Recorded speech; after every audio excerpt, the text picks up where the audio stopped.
Welcome to our channel, all friends. If you are new to my channel, please subscribe my channel and press the bell icon to stay update for new videos. Thanks. Let's start new video. Since childhood, my maternal uncle and aunt loved me very much. When I grew up, they made me their daughter-in-law. Nauman was their only and spoiled son. My uncle had considerable influence, which is why, as soon as he completed his education, Nauman got a good position. I was fortunate to have a ready-made home and the love of in-laws. Nauman also loved me and took great care of me. We were living a happy and prosperous life after marriage. Whenever I missed my parents, Nauman would take me to my parents' house. I was very happy in my life. Allah blessed us with 2 daughters. My aunt also had a desire for a grandson, which finally came true after much prayer and yearning when Rabah was born. I had to be admitted to the hospital during those days. A nurse, Rahila, took great care of me and we became friends. We celebrated Rabael's birth with great joy and distributed sweets. Nauman gave money to all the nurses. I told him that Rahila had taken very good care of me and I should give her something more than just a tip, like a nice outfit. Nauman bought a dress and I gave it to her, saying that I was giving it to her on this joyful occasion and that it was specially ordered for her from Nauman. She replied that she couldn't accept it in the hospital, but she would take it when she visited my home. A week after my discharge from the hospital, Rahila came to my house. I treated her well and gave her the dress. She was very happy and asked if she could be my sister, as she longed for such a relationship. I happily agreed and told her that from today, she was my sister. After that, Rahila started visiting more often. She said she felt very lonely on weekends, as she lived in a hostel far from her home in the village. Being in a hostel made her feel isolated despite being surrounded by people. Coming to my house gave her the comfort and happiness that made her week in the hospital better. I always cooked special meals for her, and when she didn't come, I felt something was missing.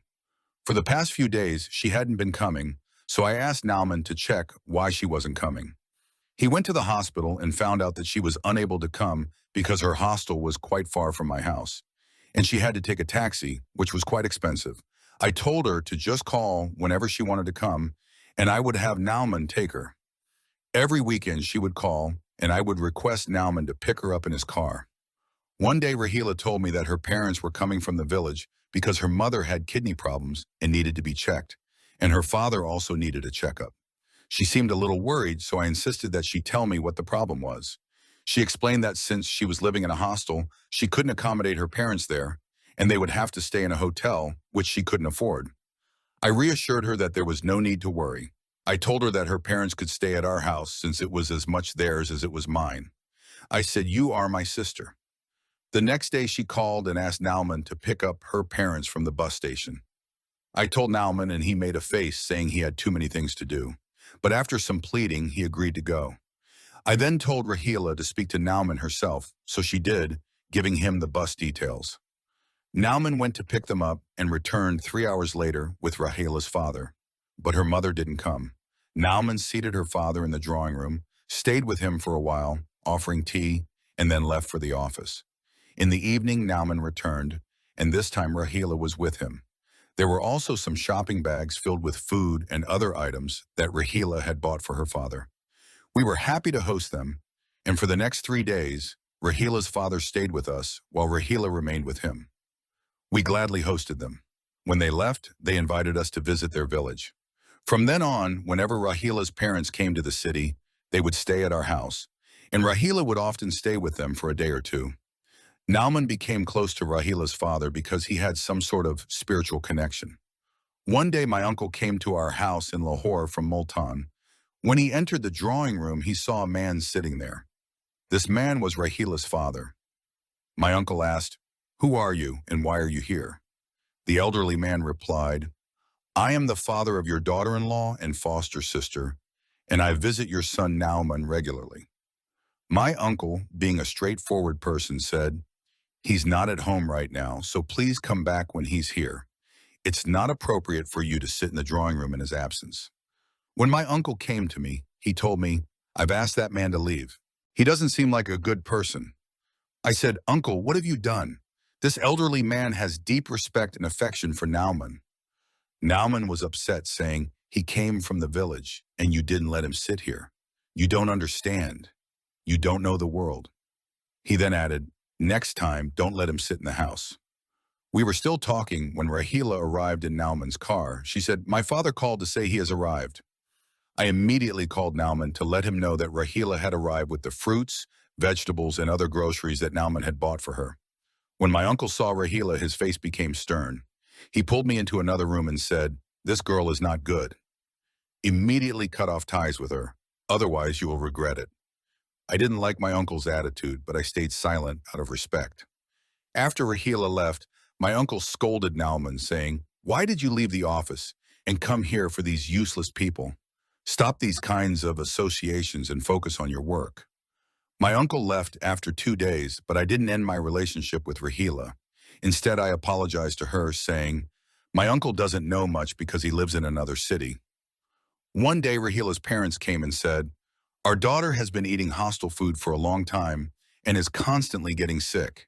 If you could give Rahila a room to live in, she will bear her own expenses. If you want, she'll even pay you rent. I replied, why would she pay rent? She's my sister, and she'll eat what we eat. Having one more person around won't make a difference. I gave her the room upstairs to live in. I was happy because she was my friend, and I thought her staying here would bring joy. Since I had made her my sister, I felt it was my duty to take care of her.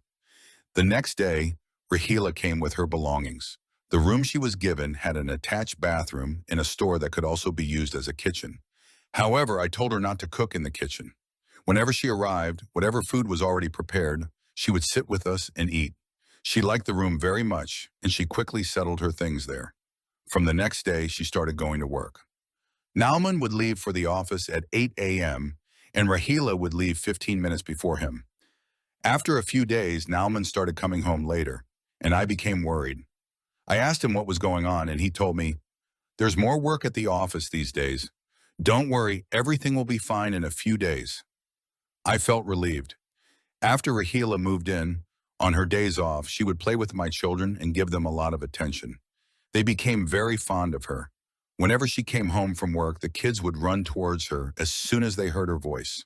On her off days, both my daughters would stay with her the whole time. I thought that maybe she was giving them so much love so that we would remain happy and allow her to stay at our house longer. I used to wake up early in the morning, so I would go to bed early as well. However, after Rahila moved in, things started feeling strange. I would fall into a deep sleep as soon as I lay down after dinner. Sometimes, if a child woke up, Rahila would feed them milk and put them back to sleep.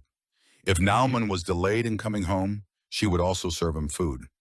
She started sharing our household matters with us as well. One thing that caught my attention was that when I used to wake up in the morning, I felt refreshed. But now I would wake up with a slight headache and a feeling of heaviness in my head. I told Nauman about it, and he said, maybe it's because of your work or because you have to wake up for Rabail.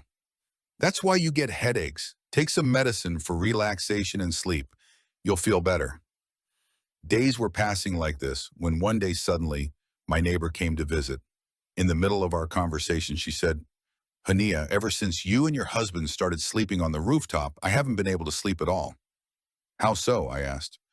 Actually, our bedroom is right next to your room's wall.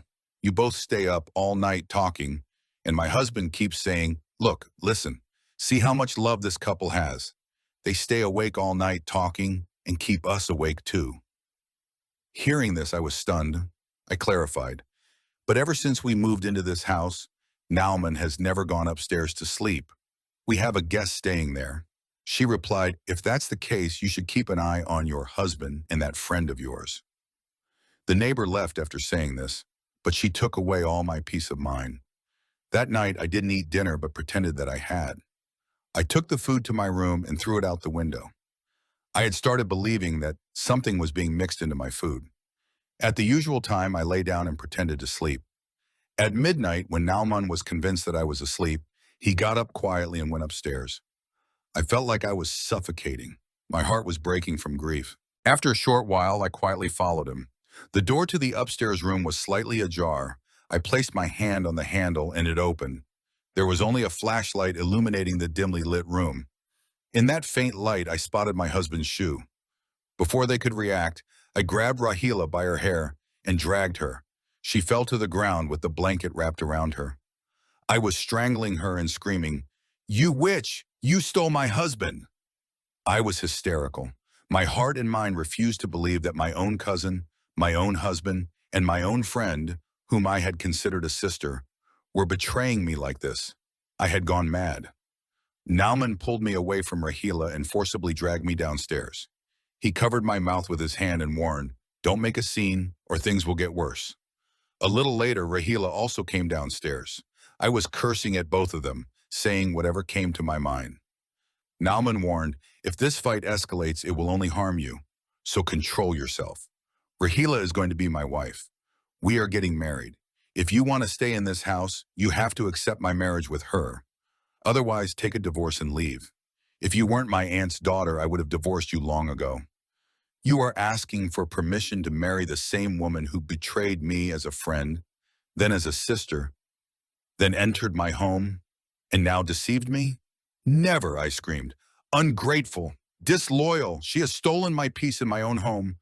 I will never allow you to marry her, nor will I let her stay in this house any longer. In fact, I will kill her," I shouted at Rahila. "This house and these children belong to me. She is not leaving. You will leave." Nauman made it clear to me, "If you want peace, stay quiet and stop this shouting, or the neighbors will come." "Let them come. They already know about your filthy deeds," I retorted. Hearing this, Rahila screamed, "Enough is enough. I will stay with you only if you divorce her." Saying this, she stormed upstairs. I stood there completely shocked. Nauman shot me a furious look and then rushed upstairs after her. I collapsed onto the bed and burst into tears. When I regained my senses a little, it was 3 a.m. My daughters were sleeping in their room, and my 8-month-old son, Rabil, was in his crib, completely unaware of the chaos, sleeping peacefully. Crying, I dialed my mother's number on my phone. I recalled all the things my mother had warned me about when I decided to let Rahila stay with us.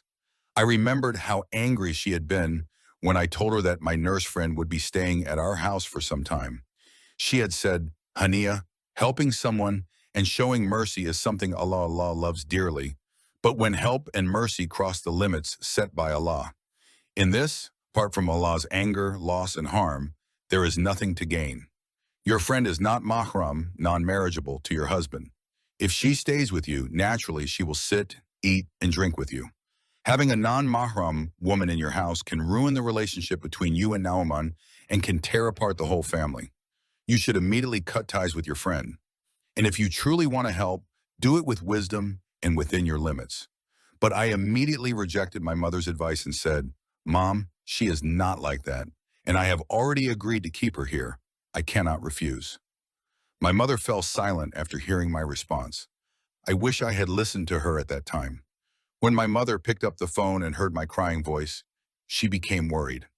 After hearing the whole story, she said, "Wait right there, they are coming." My mother called my uncle, and by morning my uncle, aunt, mother, and father had all arrived at our house from Multan. Nauman and Rahila left early in the morning because they knew I had called my mother, and by morning, everyone from the other city would be here. As soon as my uncle arrived, he called Nauman and asked him to come home. He told Nauman, "I told you not to associate with these people. Cut off all ties with them immediately." He said, "In today's selfish, dangerous, and opportunistic times, it is a woman's duty to protect her home wisely, not to destroy it by being overwhelmed by temporary relationships and emotions."